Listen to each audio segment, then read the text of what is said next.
1000 ஓட்டு இருக்குன்னா 250 பேர் ஓட்டு போட வரமாட்டாங்க. அதில் 250 பேர் மறந்துடலாம். ஏதாவது ஒரு காரணத்துக்காக 25% போல் ஆகாது. 70% ரீச் ஆகுது, பெரிய விஷயம். 250 திமுக ஓட்டு, 250 அதிமுக ஓட்டு. மீதி இருக்கிற 250 குறி வச்சு தான் எல்லா கட்சிகளும் பிரச்சாரம் செய்கின்றன. இதில் எடப்பாடி பழனிசாமிக்கு இப்போ இருக்கக்கூடிய முக்கியமான ஒரு பொறுப்பு என்னவென்றால், அதிமுகவுக்கு இருக்கக்கூடிய 250 தக்க வைப்பதோடு சேர்த்து அந்த நியூட்ரலாக இருக்கக்கூடிய ஃபென்ஸ் சிட்டர்ஸ்னு சொல்லுவாங்க ஆங்கிலத்தில், அவர்களை தன் பக்கம் ஈர்ப்பது. ஸோ இந்த கூடியிருக்கிற க்ரௌடை நீங்கள் பார்த்தீங்கன்னா அந்த 250 கொண்டு வந்துட்டார். அதிமுகன்னு இருக்கிற 250 அது வந்துருச்சு. மீதி இருக்கிற அந்த 250ல் ஒரு 50% கேட்குறாங்க. என்ன சொல்கிறார் இவர், கரெக்டாக இருக்கே அப்படின்னு கேட்கிறார்கள்.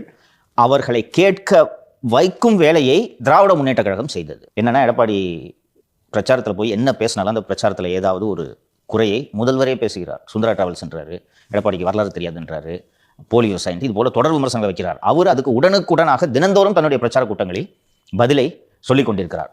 ஸோ அதிமுக தலைவர்கள்ட்ட பேசினும்போது பொதுமக்கள் கவனிக்கிறாங்கன்றதை அவர்கள் குறிப்பிட்டு சொன்னார்கள். கட்சிக்காரன் போயிடுவான், கரவெட்டி கட்டிட்டு போயிடுவான். கட்சிக்காரனை சுறுசுறுப்பாக்குற வேலையையும் இந்த பிரச்சாரம் செய்திருக்குன்னு பார்க்கணும். ஏனென்றால் இந்த பிரச்சாரம் இறுதி கட்டத்தில் நடைபெறும் பிரச்சாரம் அல்ல, 8 மாதங்களுக்கு முன்பாக நடைபெறும் பிரச்சாரம். இந்த 8 மாதத்துக்கு முன்னாடி எதுக்காக இந்த பிரச்சாரத்தை எடப்பாடி தொடங்குறாருன்னா, கட்சிக்காரனை சுறுசுறுப்பாக்கணும். கட்சிக்காரன் இவ்வளோ நாள் அதிமுக கட்சிக்காரன் என்ன மனநிலையில் இருந்தால், இந்த கூட்டணி அமையுமோ அமையாதோ, விஜய் வந்தால் தான் ஜெயிக்க முடியும், இல்லைன்னா நம்மளால் ஜெயிக்க முடியாது, ஒரு காலத்தில் பவர்ஃபுல்லாக இருந்த கட்சி இன்னைக்கு பாருங்க இப்படி ஆயிடுச்சு, இந்த எண்ணம் எல்லாம் கட்சியினர் மத்தியில் இருந்தது.